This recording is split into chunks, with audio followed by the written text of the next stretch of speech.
고난 중의 위로라는 제목으로 함께 같이 말씀을 나누도록 하겠습니다. 제가 여수에 와서 이제 여수에 있는 여러 목사님들과 또 사모님들 만나고 교제할 때가 많습니다. 근데 이제 목사님들과 사모님들 만나서 얘기를 나누다 보면 이 목사님들 또 사모님들이 일평생 얼마나 이제 고생을 하셨는지 그분들의 목회 이야기, 고생하신 이야기를 들을 때가 있습니다. 어느 목사님과 사모님은 원래가 모두 넉넉한 집안이었고 특히 이제 목회 전에 사모님은 학원을 경영을 하셨고요. 목사님도 대기업에 다니셨습니다. 굉장히 넉넉한 형편이셨는데 어느 날 하나님의 부르심을 받아서요. 교회를 개척을 했고 목회를 시작했습니다. 근데 그러면서 이제 당연히 경제적으로 힘들고 어렵게 되니까는 가족들도 목사님과 사모님을 외면하고 친구들도 하나씩 둘씩 그 주변을 다 떠나셨다라고 합니다. 가족이나 친구도 돈이 있을 때 가족이나 친구지 개척교회를 하면서 형편이 어려워지니까는 이 형제 자매들조차도 전부 다 외면하고 떠나버렸습니다. 당장에 먹을 것이 없었는데 그 집 근처에 조그만 빵 공장이 있었어요. 근데 그 빵 공장에서 샌드위치를 만드는데 샌드위치를 만들고 남은 그 자투리 빵이 있었습니다. 그래서 양쪽 끝 부분을 샌드위치에 쓸 수가 없으니까는 이 빵을 이제 남겨서 이제 버리는데 그 빵을 버리지 말고 우리를 좀 주시오라고 하면서 이 목사님과 사모님이 그 자투리 빵을 드시면서 생계를 유지하셨다라고 합니다. 저도 예전에 이제 유학 생활을 할 때 학교 기숙사 근처에 빵집이 있었어요. 근데 이 빵집에서 하루 종일 빵을 다 팔고 남은 빵이 있는데 그 빵을 버리지를 않고요. 형편이 어려운 사람들에게 그 빵을 무료로 나누어 주는 그런 빵집이 있었습니다. 그래서 기숙사에 사는 이 가난한 유학생들이요. 거기서 그 빵을 얻어서 같이 이렇게 나눠 먹었던 기억이 있습니다. 근데 그때 먹었던 그 빵은 짜투리 빵이 아니었어요. 그냥 멀쩡한 빵이었습니다. 하루 다 팔고 남은 멀쩡한 제대로 된 빵이었는데요. 이 사모님은 그 빵 공장에서 샌드위치를 다 만들고 남은 그 짜투리 빵을 가지고서는 생활을 하셨다라는 거예요. 근데 보통은 이런 짜투리 빵은요. 그 일주일 이상을 먹지를 못한다라고 해요. 질리기 때문에 그 이상을 먹을 수가 없는데 그거를 참아가면서 몇 달을 그 짜투리를 드시면서 생활을 유지하셨습니다. 그래서 목회를 시작하기 전에는 대기업도 다니고 학원을 운영하면서 전혀 어려움이 없었는데 그렇게 경제적으로 넉넉할 때는 주변에 많은 사람들이 나한테 몰려들었는데 형편이 힘들고 어려워지니까는 그 친했던 사람들도 하나씩 둘씩 다 내 주변을 떠나간다는 것입니다. 그렇게 가까운 가족들과 친구들도 멀어지게 되고 소원하게 된다는 것입니다. 이것은 오늘 본문의 욥도 역시 마찬가지입니다. 욥이 정말 말할 수 없는 시련과 환난과 고난을 당할 때 주변 사람들이 전부 다 욥을 떠났어요. 그리고 심지어는 가장 사랑하는 아내마저도 욥을 향하여 비난합니다. 당신이 그래도 자기의 온전함을 굳게 지키느냐 하나님을 욕하고 죽으라라고 이 아내가 욥을 향하여서 이렇게 욕을 하고 비난을 합니다. 살다 보면 욕을 먹을 때도 있고 비난을 당할 때도 있는데요. 가장 참기 힘든 비난과 공격은 사랑하는 남편으로부터, 아내로부터, 가족들로부터 당하는 비난과 고통이 아마도 큰 상처가 될 것입니다. 가장 사랑하고 믿었던 형제 자매로부터, 가족으로부터 우리가 배신을 당하고 버림을 당할 때 가장 큰 고통과 상처를 당하게 됩니다. 인생을 살면서 사실은 누구나 한두 번쯤은요 전부 다 이 가까운 사람들한테 배신을 당하고 또 실망을 하고 버림을 당할 때가 있습니다. 우리의 인생에도 이러한 고난과 고통이 찾아올 때가 있는데 바로 이러한 고통을 당할 때 하나님께서 어떻게 나를 위로하시고 나를 회복시켜 주시는지 함께 같이 은혜를 나누도록 하겠습니다. 가장 먼저 고난의 때 믿음의 공동체가 함께 있어 주어야 합니다. 내가 고난을 당하고 힘들고 고통을 당할 때 내 혼자 힘으로 감당을 하는 것이 아니라 믿음의 공동체, 교회 공동체가 함께 그 옆을 지켜주고 위로해 주어야 한다라는 것입니다. 어제도 이제 비가 굉장히 많이 왔는데 그래도 그 병원에 입원하신 우리 성도님이 계셔서 교육자들과 함께 병원에 신방을 갔습니다. 신방을 마치고 나오는데요. 또 거기서 우리 교회 여전도의 임원들을 만났어요. 그 여전도 임원들도 그 환우를 신방하기 위해서 교회에 오셨던 것입니다. 그러니까는 우리 가운데 아프신 분들 또 고난 당하신 분들이 있으면은 항상 이 교회 공동체에서 함께 그분들을 함께 위해서 섬기고 기도하고 함께 해 주어야 한다는 것입니다. 왜냐하면 우리가 아무리 믿음이 좋은 사람도요 환난을 당할 때 이것을 혼자 힘으로 혼자서 견디고 이겨내는 것은 절대로 쉽지가 않기 때문입니다. 반드시 믿음의 형제 자매들이 그 옆을 지켜주어야 되고 함께 있어 주어야 한다라는 거예요. 또 오늘 본문도요, 욥이 고난을 당하게 되니까는 욥의 세 친구들이 욥을 찾아옵니다. 11절에 그때 욥의 친구 세 사람이 이 모든 재앙이 그에게 내렸다 함을 듣고 각각 자기 지역에서부터 이르렀으니 곧 대만 사람 엘리바스와 수아 사람 빌닷과 나아마 사람 소발이라. 그들이 욥을 위문하고 위로하려 하여 서로 약속하고 오더니라고 말씀합니다. 이 친구들이 욥이 엄청난 고난과 고통을 당한다라는 이 소식을 듣고서는 욥을 위문하고 위로하기 위해서 서로 약속을 해가지고 욥을 찾아왔습니다. 이 친구들이 멀리서 욥을 보니까는 그 모습이 너무나 안타까워서 소리를 지르고 웁니다. 12절에 눈을 들어 멀리 보매 그가 욥인 줄 알기 어렵게 되었으므로 그들이 일제히 소리질러 울며 각각 자기의 겉옷을 찢고 하늘을 향하여 티끌을 날려 자기 머리에 뿌리고라고 말씀을 합니다. 욥이 제 가운데 앉아서 하루 종일 몸에 종기가 나가지고 이 질그릇으로 몸을 빡빡 긁어댔습니다. 아무래도 욥의 몰골이 말이 아니었을 것입니다. 친구들이 멀리서 이 모습을 보면서 이건 정말 욥이다라고 알아보기 힘들 정도로 완전히 그 모습이 처참했습니다. 그러니까 그 모습을 보면서 소리를 지르고 겉옷을 찢고 울면서 하늘을 향하여 티끌을 날렸다라고 말씀을 합니다. 저 티끌이라는 히브리어 단어가 아파르라는 단어인데요. 이 아파르라는 단어는 마른 흙 혹은 먼지라는 뜻을 가지고 있습니다. 그러니까 이 티끌이라는 것은 성경에서 인간의 유한성 그리고 죽을 수밖에 없는 인간의 한계를 상징하는 표현입니다. 창세기 3장에 보면요, 아담이 하나님 앞에 범죄하니까 하나님이 이렇게 벌을 내리십니다. 너는 흙이니 흙으로 돌아갈 것이니라 라고 아담에게 말씀을 하세요. 바로 저때 흙이라는 히브리어 단어가 아파르라는 단어입니다. 인간은 흙으로 만들어진 유한한 존재이기 때문에 너는 언젠가는 흙으로 돌아가게 된다는 것입니다. 너는 죽을 수밖에 없는 존재야 라는 것을 하나님이 아담에게 가르쳐 주십니다. 그래서 구약 성경에서 이 죽은 자를 향하여서 슬픔을 표현하고 애도를 표시할 때 티끌을 뒤집어 쓴다라는 표현을 많이 볼 수가 있습니다.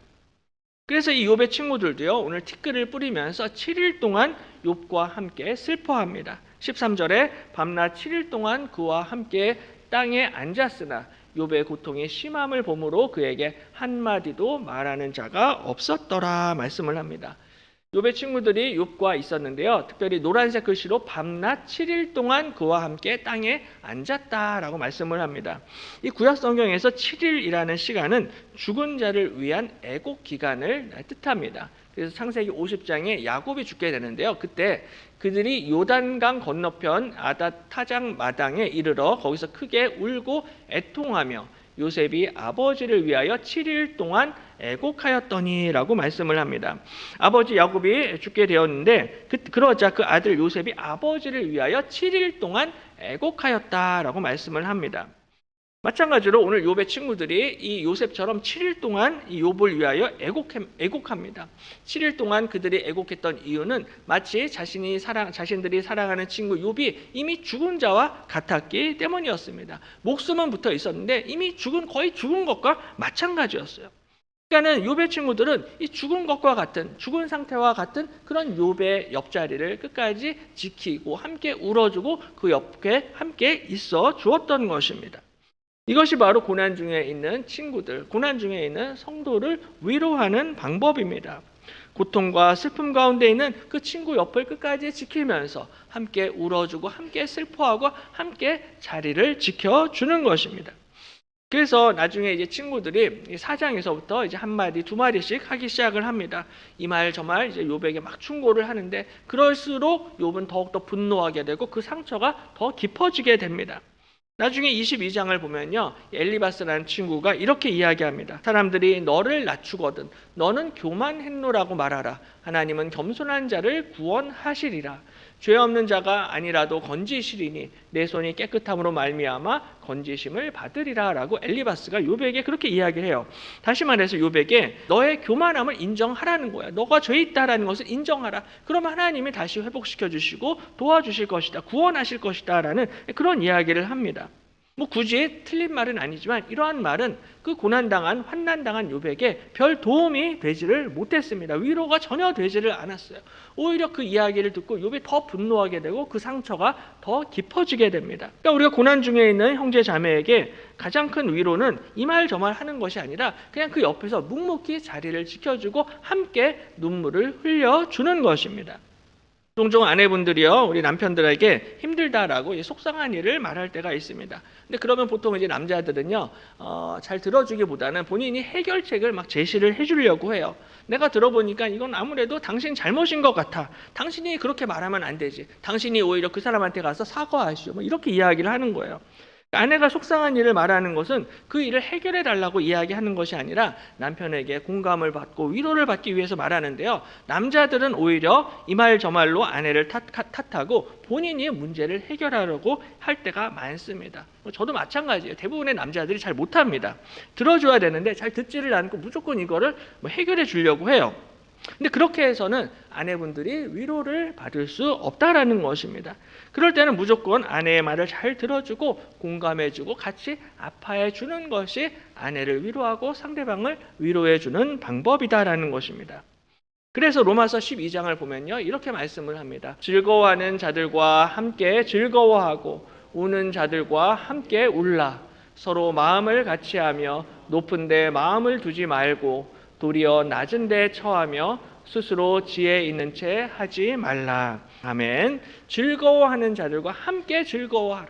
그리고 우는 자들과 함께 울라라고 말씀을 합니다. 서로 마음을 같이 하라는 거. 높은 데 마음을 두지 말고 도리어 낮은 데 처하며 스스로 지혜 있는 채 하지 말라는 것입니다.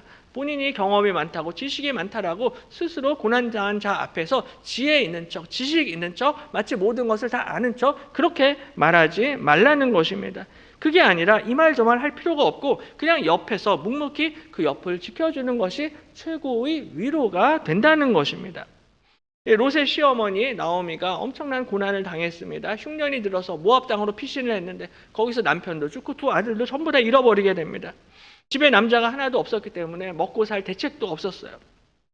이해할 수 없는, 정말 나오미도 욥처럼 이해할 수 없는 고난과 환난을 당하게 됩니다. 이러한 상황에서 이제 나오미가 두 며느리들에게 너희들 이제 새 출발해라, 새로 시집 가라라고 그렇게 축복을 하면서 보내줍니다.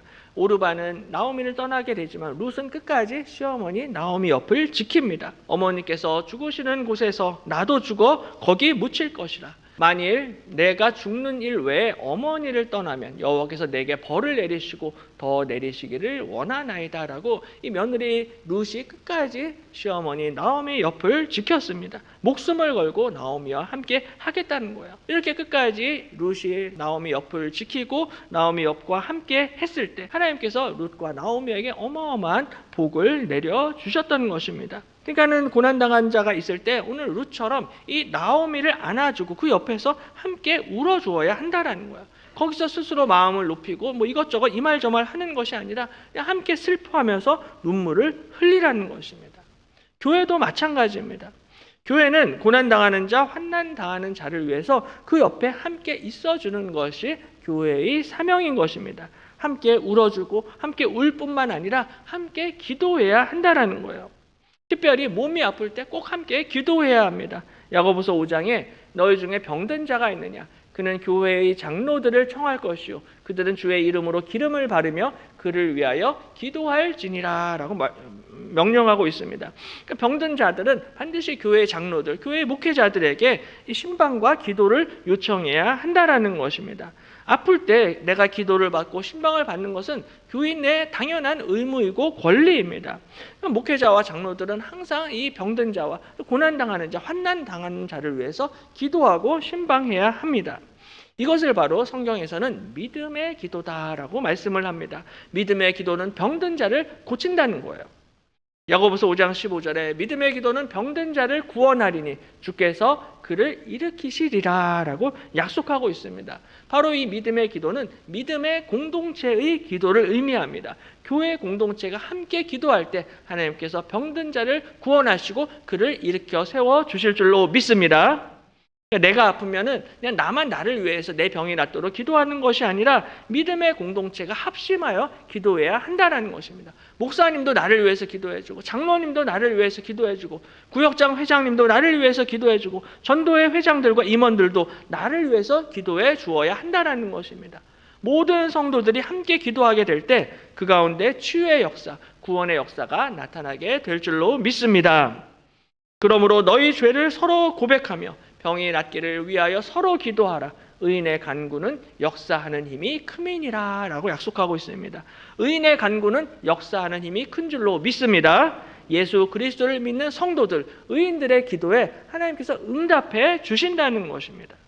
만일 한 지체가 고통을 받으면 모든 지체가 함께 고통을 받고, 한 지체가 영광을 얻으면 모든 지체가 함께 즐거워하느니라 라고 약속하고 있습니다. 우리 하나님께서는 저와 여러분을 한 몸 공동체, 한 교회로 불러주셨던 것입니다. 왜냐하면 고난의 때 서로 기도하라고, 서로 위로하라고, 서로 그 옆을 지켜주라고 저와 여러분을 불러주신 것입니다.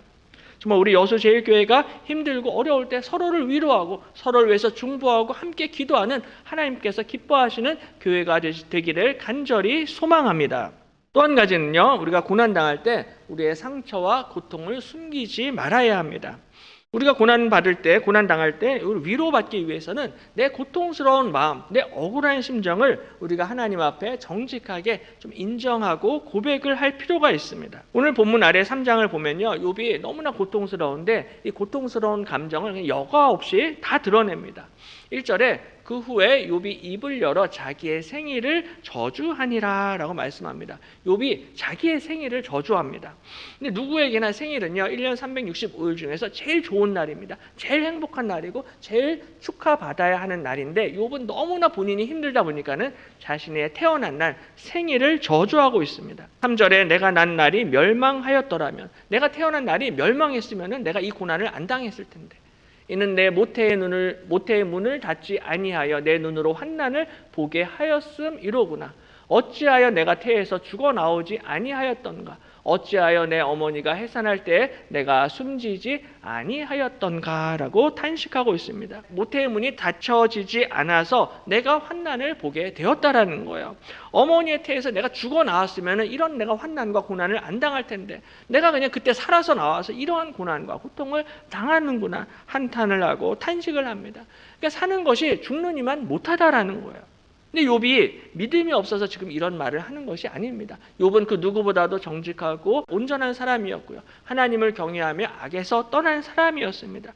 믿음이 없어서 이런 말을 하는 것이 아니라 이 욥이 정말로 죽을 정도의 고통을 당하는 상황이었기 때문에 자신의 고통과 자신의 상처를 이렇게 하나님 앞에 솔직하게 토로하고 있는 것입니다.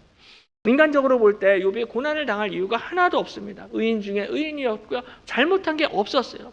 그런데 잘못한 게 없는데 이유 없이 까닭 없이 하루아침에 날벼락을 맞았어요. 그러니까는 왜 이런 일이 나한테 생기는지 이해를 할 수가 없었던 것입니다.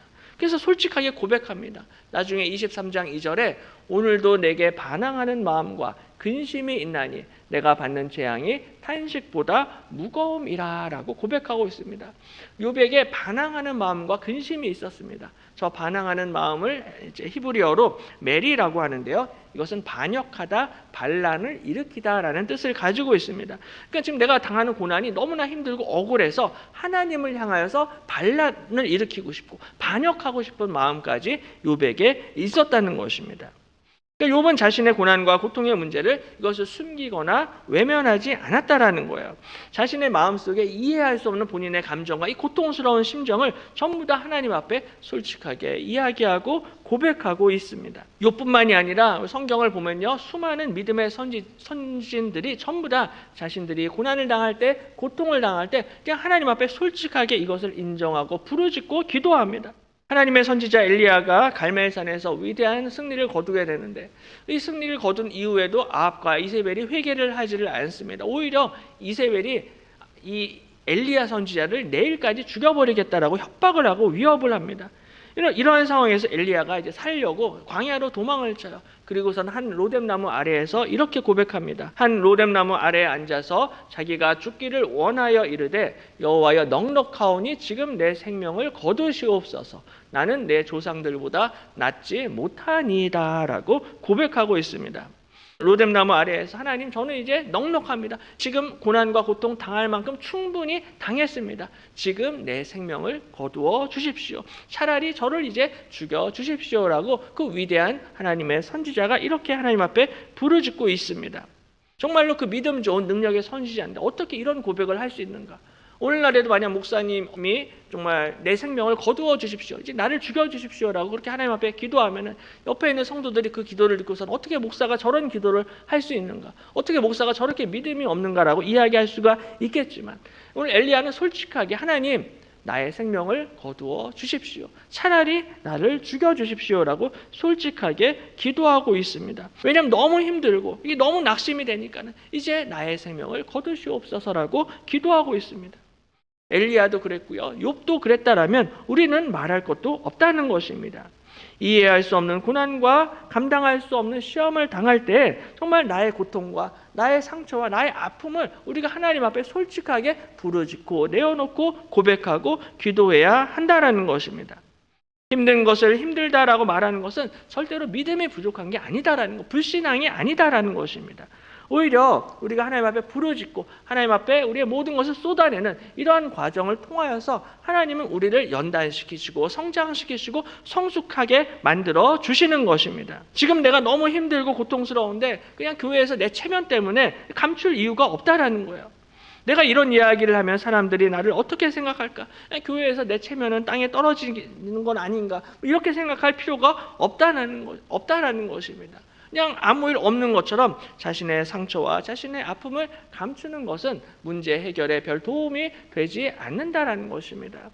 그래서 우리 예수님도요, 고난을 당할 때 큰 고통 가운데 정말 솔직하게 하나님 앞에 소리를 지르면서 기도하십니다. 마태복음 27장의 제9시쯤에 예수께서 크게 소리질러 이르시되 엘리 엘리 라마 사박다니 하시니 이는 곧 나의 하나님 어찌하여 나를 버리셨나이까 하는 뜻이라 라고 말씀을 합니다.